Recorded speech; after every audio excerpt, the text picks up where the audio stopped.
Si quieres mejorar el rendimiento escolar y deportivo de tus hijos, dale Implexin. Implexin es un multivitamínico y estimulante del apetito. Implexin, el multivitamínico de Laboratorios Amerifarma. Bien, yo quiero pasar ahora a un tema sumamente importante y es, ¿qué está sucediendo en Brasil y Venezuela? Brasil y Venezuela. Venezuela es verdaderamente una tragedia y Brasil es verdaderamente preocupante. Una situación difícil en esas dos economías. Miren, hay un artículo aquí que salió publicado el día viernes, salió publicado en Financial Times, un artículo sobre lo que está sucediendo en Brasil, pero quiero comentarle a ustedes lo que fue el elemento clave que ayudó a que esa economía creciera. Y es lo que le dice en el trípode. El trípode, que fue la herencia que recibió Lula da Silva de Fernando Henrique Cardoso. Henrique Cardoso fue presidente, fue predecesor de Lula y le dejó una economía estable y creciendo. Entonces, yo quiero leerle a ustedes lo que dice este Financial Times, este artículo de Financial Times, sobre lo que consiste las políticas macroeconómicas que ayudaron a Brasil a poder crecer. Señala que primero hay un elemento de inflation targeting. ¿Qué significa inflation targeting? Eso es metas de inflación, que es exactamente algo que tiene la República Dominicana. El sistema de metas de inflación es que el Banco Central establece cuál va a ser la meta de inflación en un determinado periodo, por ejemplo un año, y dice cuál va a ser el límite inferior y el límite superior. En el caso de la República Dominicana, para este año, dice el Banco Central que será 4% más menos 1, es decir, que va de 3% a 5%. Inflation targeting le ayuda a los agentes económicos a tomar sus decisiones de la forma más inteligente posible y con certidumbre por el hecho de que estaría reduciendo lo que es, digamos, esa incertidumbre que hace que los agentes asignen mal los recursos económicos cuando hay un proceso de inflación muy acelerado. En ese momento hay un cambio muy brusco en los precios relativos, es decir, los precios de los diferentes productos al mismo tiempo cambian, pero de una forma donde no hay homogeneidad. Esto hace que entonces se decida invertir en una actividad y no en otra, cuando en realidad la primera de las actividades era la que debió haber recibido más inversión porque era la más rentable en términos efectivos. Pero los precios, como cambiaron de una forma totalmente alocada, incierta, inestable, aleatoria, pues provocó que se invirtiera más en otro tipo de actividad que no es la que efectivamente es más rentable. En consecuencia, se mal asignan los recursos y se deteriora entonces la capacidad de crecimiento potencial. Pues bien, cuando hay estabilidad de precios, utilizando este tipo de técnica de inflation targeting o metas de inflación, pues se logra generar un ambiente más propicio para el crecimiento económico, que es lo que tenemos acá en República Dominicana. Entonces, el primer punto de lo que señala este artículo, que era algo que aplicaba Fernando Henrique Cardoso, es inflation targeting. El Central Bank, el Banco Central, establece claramente cuál es la meta de inflación.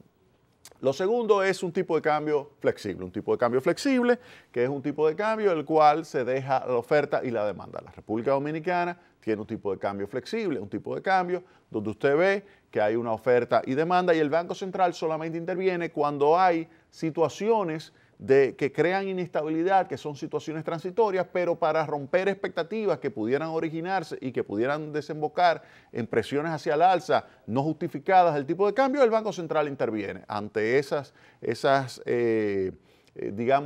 turbulencias transitorias que puedan existir en el mercado cambiario. Pero en el mediano y largo plazo, lo que se ha visto con el tipo de cambio, desde el momento en que, por ejemplo, se ha estado aplicando todo esto de metas de inflación, es que el tipo de cambio se ha manejado bastante flexible y se ha comportado bastante estable. Y se puede pronosticar año tras año lo que es la evolución del tipo de cambio y desde ese punto de vista es algo que ayuda a la toma de decisiones. Y luego está el punto de responsabilidad fiscal. Oigan bien, estoy hablando del trípode, metas de inflación, tipo de cambio flexible y responsabilidad fiscal. ¿Responsabilidad fiscal qué significa? Responsabilidad fiscal significa que hay que tener unas finanzas públicas las cuales ayuden a mandarle un mensaje a los agentes económicos, que son los que adquieren los títulos de deuda, de que efectivamente la deuda es sostenible. ¿Qué significa deuda sostenible? Significa que el valor presente del saldo fiscal tiene que ser mayor que la deuda actual. ¿Qué significa el valor presente del saldo fiscal? Cuando uno tiene, por ejemplo, algunos años de déficit, para que tenga capacidad de pagar la deuda, tiene que haber entonces algunos años de superávit. Unos años de superávit que en términos de valor presente, es decir, traídos hacia acá, hacia el presente, tengan un mayor valor que los años de déficit fiscal. El superávit mayor que el déficit genera a su vez un superávit en términos de valor presente, y ese superávit tiene que ser a su vez mayor que la deuda pública actual. Si eso es así, entonces hay sostenibilidad de la deuda. Y eso es lo que se señala que tenía Brasil. También tenía responsabilidad fiscal. Pero ¿qué sucede? Nosotros señalamos la semana pasada el concepto acá de dominancia fiscal. ¿Qué es dominancia fiscal? Significa cuando hay un déficit público que obliga a la política monetaria entonces a financiar ese déficit público. Eso es lo que está ahora generando una tasa de inflación en Brasil que estuvo por encima del 10%, una depreciación en Brasil que fue de 43% el año pasado y una situación de caída de la actividad económica. Y eso mismo está sucediendo hoy día. Es decir, que Brasil tiene problemas con metas de inflación porque la política monetaria está condicionada al déficit fiscal. Entonces, eso es un problema que tiene Brasil. Pero Brasil tiene un problema también de que ya se olvidó de la responsabilidad fiscal porque tiene un déficit público que obliga al financiamiento por parte del Banco Central y esto entonces rompe la responsabilidad fiscal y rompe las metas de inflación. Y esto a su vez genera una situación de fuerte depreciación del tipo de cambio. Y por eso es que el tipo de cambio el año pasado se depreció en un 43%. Esto se complica en Brasil por el hecho de que hay un problema de falta de credibilidad en la presidenta. La presidenta ha perdido popularidad, está en alrededor 12-13% la popularidad de Dilma Rousseff por la corrupción. Por eso, un elemento que hay que tener en cuenta, como gobernante es que hay que enfrentar la corrupción. Hay que enfrentar la corrupción y hay que mandar un mensaje claro al público, claro a los agentes económicos de que se va a enfrentar la corrupción. Y se enfrenta la corrupción de dos maneras. Uno, a través de que las compras gubernamentales se realicen de una forma transparente, de que haya un avance significativo en ese proceso, de manera que todo aquel que participe en las compras gubernamentales sepa que lo está haciendo en un proceso que es diáfano, un proceso en el cual no hay ningún tipo de indicio de corrupción. Ese es un primer elemento. Segundo elemento, que si se identifica a alguien que haya cometido un caso de corrupción, se lleve a la justicia. Entonces, ahí es que coloco el otro punto que es importantísimo para enfrentar la corrupción, la justicia. La justicia tiene que enfrentar la corrupción. No solamente, digamos, no basta con solamente llevar el caso a la justicia. O sea, el Poder Ejecutivo no puede resolver esto solo, el tema de corrupción. No solamente el Poder Ejecutivo debe llevar, sino que debe finalmente la justicia sancionar, establecer una sanción y hacer que se cumpla. Brasil tiene un verdadero problema. Son muchos casos de corrupción, pero muy cercanos al Ejecutivo.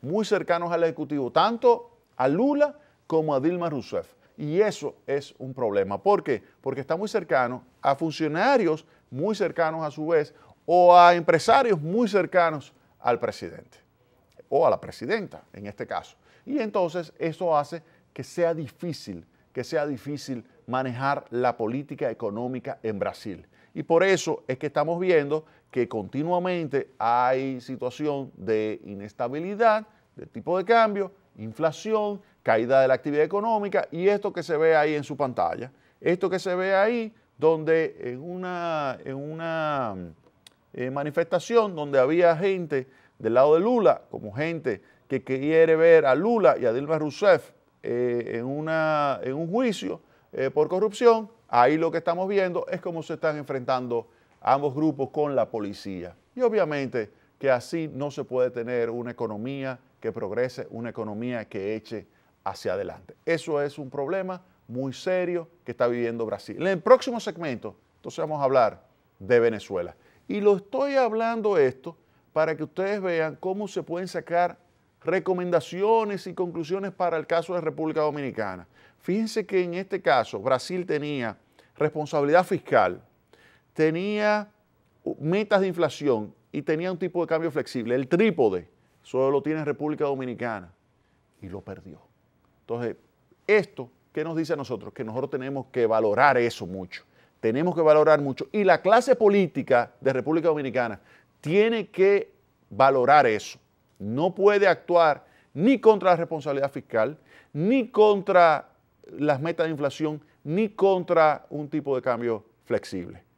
Y debe colaborar en todo el proceso de lucha contra la corrupción. La clase política, tanto gobierno como oposición, ambos tienen que ser responsables. Yo creo que la clase política de la República Dominicana tiene que mejorar para que cada vez que se tomen medidas, siempre sean medidas que vayan a favorecer al pueblo dominicano. Vámonos a la pausa.